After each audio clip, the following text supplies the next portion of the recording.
Parents, of course, have a keen eye for their baby's health. There are a few common skin conditions that babies might have in the weeks after you bring them home. So here to talk about baby skin conditions and cute little baby skin. Sorry, I just love that video. Dr. Gigi Chawla, Chief of General Pediatrics over at Children's. Thanks for being here. Oh, well, thanks for having me back. Baby skin. I remember so many times I looked at my babies and thought, oh my gosh, like, what is this? Yeah. Are you okay? And I'd call the nurse's line. What and are these red bumps? You're just fine. Yeah. You're just fine. But, you know, there's a lot going on. There is a lot, especially right after birth. Yeah. You know, families will see all of the little scratches and all of those little bruises that can happen associated with a delivery. Really just keep an eye on those. You do not need to put anything on those little scratches. They will recover on their own. Okay. The exception, of course, is bruises. Bruises can sometimes be pretty large, and sometimes, you know, their scalp can even be all involved and be a little bit swollen after a vaginal delivery.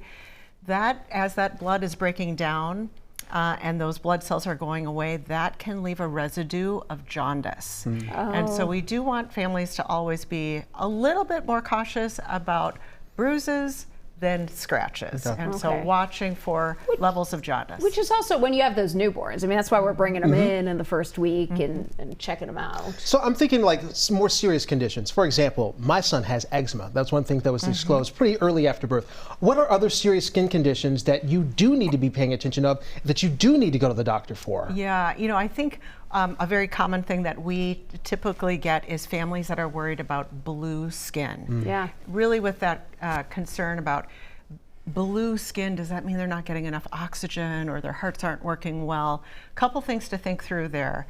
Babies who are born in the hospitals, they get a really quick test to make sure their oxygen levels are in the normal range during that process.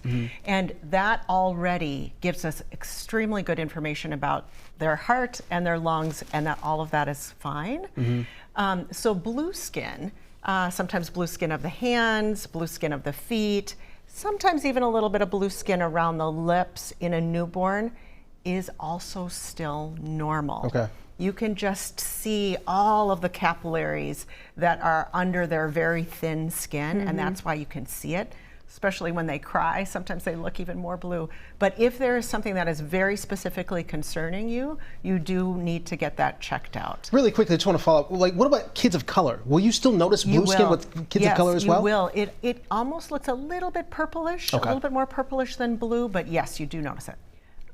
Great. Well, thank you. Thank you so much for coming in today. It's just so, like, I think back to that time, it can just be kind of a scary time. So you just want to be good. Do you, real quick before we let you go, do you put lotion on little babies? You do not. You should not need to put lotion on their skin. You know, they're figuring out their own natural oils, so you really don't need to put a lot of lotion.